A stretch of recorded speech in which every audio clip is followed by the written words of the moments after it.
नमस्कार साथियों, मिल्कीपुर विधानसभा उपचुनाव भाजपा ने प्रत्याशी के नाम का किया ऐलान। जी हां, आज हम बात करेंगे। जैसा कि आप लोगों को पता है, उत्तर प्रदेश में जो है 9 विधानसभा सीटों पर जो है उपचुनाव होने जा रहा है। जहां पर उत्तर प्रदेश में 9 विधानसभा सीटों पर उपचुनाव होने जा रहा है, वहीं पर आप लोगों को पता उत्तर प्रदेश में 10 विधानसभा सीटों पर उपचुनाव होने वाला था। लेकिन जो मिल्कीपुर की विधानसभा सीट है, यहाँ पर अभी चुनाव आयोग के द्वारा तारीखों का ऐलान नहीं किया गया है। लेकिन 9 सीटों पर जो विधानसभा का उपचुनाव होने जा रहा है, उसके लिए समाजवादी पार्टी के राष्ट्रीय अध्यक्ष अखिलेश यादव जो है जमीनी स्तर पर कार्य कर रहे हैं। लगातार लोगों से, जनता से मिल रहे हैं। लगातार इंडिया गठबंधन जो है मजबूती के साथ जिस तरह से लोकसभा के चुनाव में जो है अखिलेश यादव जी के द्वारा भारतीय जनता पार्टी को चुनावी मैदान में उत्तर प्रदेश में जो है करारी शिकस्त दी गई है, एक बार पुनः अखिलेश यादव जो है पीडीए की रणनीति पर विधानसभा के उपचुनाव में तैयारियों में जुटे हुए हैं। जहाँ पर 9 सीटों पर विधानसभा का उपचुनाव है, उसके लिए समाजवादी पार्टी के राष्ट्रीय अध्यक्ष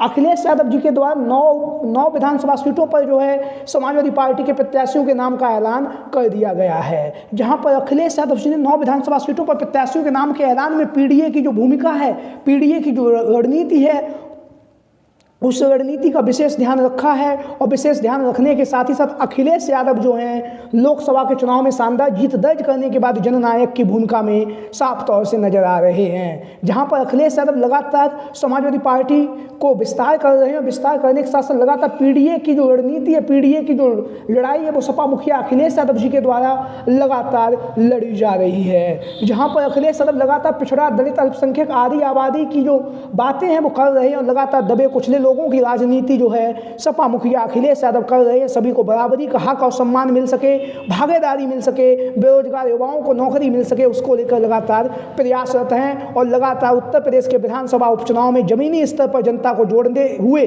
जो है अखिलेश यादव जी चुनावी मैदान में उतरे हुए हैं। हम बात करेंगे मिल्कीपुर की विधानसभा सीट को लेकर, जहां पर अभी तक चुनाव आयोग के द्वारा जो है तारीखों का ऐलान नहीं हुआ है। और यहाँ से समाजवादी पार्टी के मुखिया अखिलेश यादव जी ने जो है समाजवादी पार्टी के प्रत्याशी के नाम का जो है ऐलान कर दिया गया है। जहां पर अखिलेश यादव जी ने समाजवादी पार्टी के प्रत्याशी के नाम का ऐलान करते हुए अवधेश प्रसाद पासी के इस्तीफे के बाद जो है मिल्कीपुर की विधानसभा सीट जो है वो खाली हुई है। और यहाँ से अखिलेश यादव जी ने अजीत प्रसाद पासी, जो अवधेश प्रसाद पासी के पुत्र हैं, उन्हें चुनावी मैदान में उतार दिया है। जहाँ पर अजीत प्रसाद पासी धुआंधार तरीके से चुनाव प्रचार कर रहे हैं, वहीं पर मिल्कीपुर की विधानसभा सीट पर भारतीय जनता पार्टी कोई कसर नहीं छोड़ना चाह रही है। क्योंकि आप लोगों को पता है लोकसभा के चुनाव में जहाँ पर भारतीय जनता पार्टी को उत्तर प्रदेश में करारी शिकस्त मिली है, 80 लोकसभा सीटें जीतने का दावा करने वाले भारतीय जनता पार्टी के यशस्वी मुख्यमंत्री योगी आदित्यनाथ को अयोध्या जैसी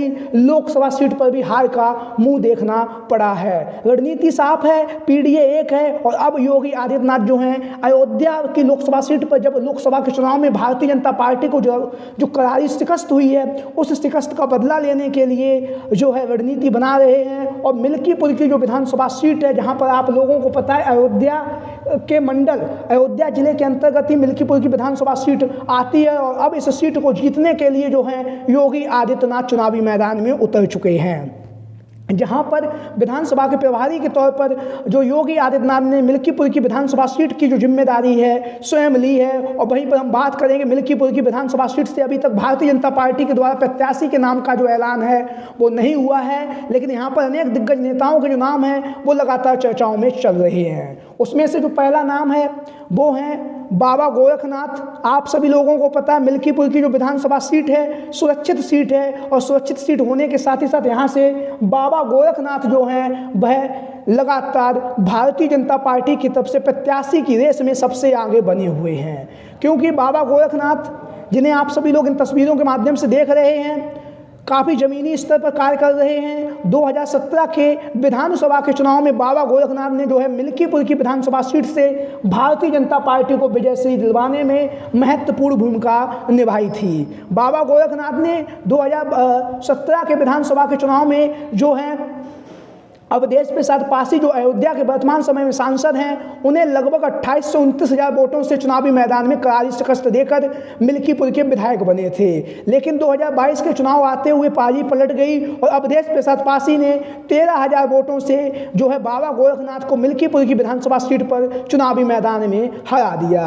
और अब जब विधानसभा का उपचुनाव होने जा रहा है तो इस उपचुनाव के लिए जो है बाबा गोरखनाथ की जो दावेदारी है वो काफ़ी महत्वपूर्ण मानी जा रही है। बाबा गोरखनाथ जमीनी स्तर पर कार्य कर रहे हैं और भारतीय जनता पार्टी की तरफ से अगर हम बात करें तो बाबा गोरखनाथ की जो स्थिति है वो मिल्कीपुर की विधानसभा सीट पर काफ़ी मजबूत है। जो अन्य भाजपा के प्रत्याशी के तौर पर टिकट की मांग कर रहे हैं उनमें से, क्योंकि जमीनी जनाधार है और एक बार विधायक भी रह चुके हैं बाबा गोरखनाथ, तो कहीं ना कहीं मिल्कीपुर की विधानसभा सीट से प्रबल दावेदारी जो है बाबा गोरखनाथ की मानी जा रही है।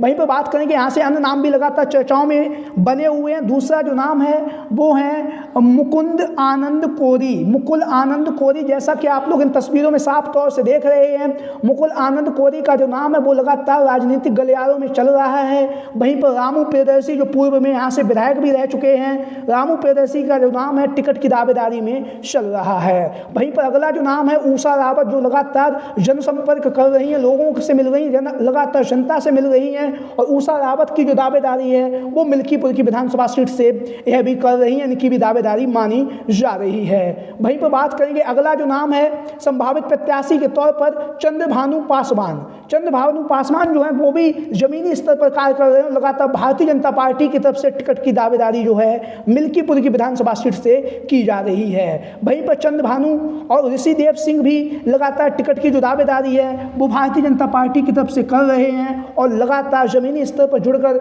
जो है कार्य कर रहे हैं। वहीं पर हम बात करेंगे अगला जो नाम है वो लगातार राजनीतिक गलियारों में जो है चर्चाओं में बने हुए हैं। वहीं पर भारतीय जनता पार्टी जो है लगातार मंथन का दौर जारी है। वहीं पर एक जो सर्वे हुआ था उस सर्वे में इस सीट से भारतीय जनता पार्टी के प्रत्याशी के तौर पर बाबा गोरखनाथ को लोगों ने पहली पसंद किया है और उसके बाद दूसरे नंबर पर चंद्रभानु पासवान लोगों की जो है दूसरी पसंद भी रहे हैं। अयोध्या की मिल्कीपुर की विधानसभा सीट से जहां पर भारतीय जनता पार्टी जीतने के लिए हर संभव प्रयास कर रही है, तो यहाँ से बाबा गोरखनाथ की जो दावेदारी है वो काफ़ी मजबूती के साथ मानी जा रही है। वहीं पर दूसरा जो नाम है चंद्रभानु पासवान भी लगातार टिकट की लाइन में लगे हुए हैं भारतीय जनता पार्टी की तरफ से।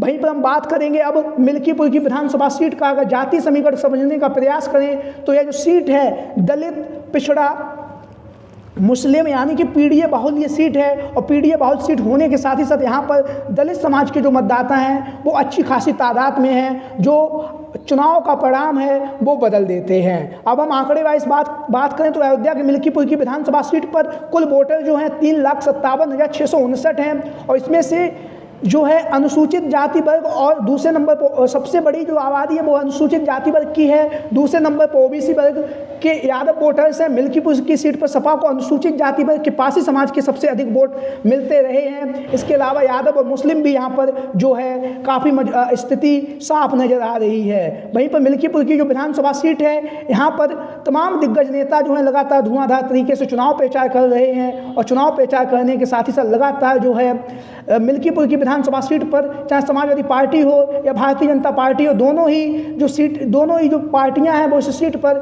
जीत दर्ज करना चाहती हैं, क्योंकि यह पीडीए बाहुल्य सीट है और कहीं ना कहीं यहाँ पर जो है जाति समीकरण के हिसाब से भी ये पीडीए बाहुल्य सीट है और यहाँ पर लगभग हर जाति के हर वर्ग के लोग हैं जो कहीं ना कहीं यहाँ की राजनीतिक दिशा और दशा को बदलने में काफ़ी महत्वपूर्ण भूमिका निभाते हैं। तो एक नज़र में देख लेते हैं, 65,000 यादव मतदाता हैं, 60,000 पासी मतदाता हैं, 50,000 ब्राह्मण हैं, 35,000 मुस्लिम हैं, 25,000 ठाकुर हैं, गैर पासी दलित जो हैं वो 50,000 हैं, 8,000 चौरसिया हैं।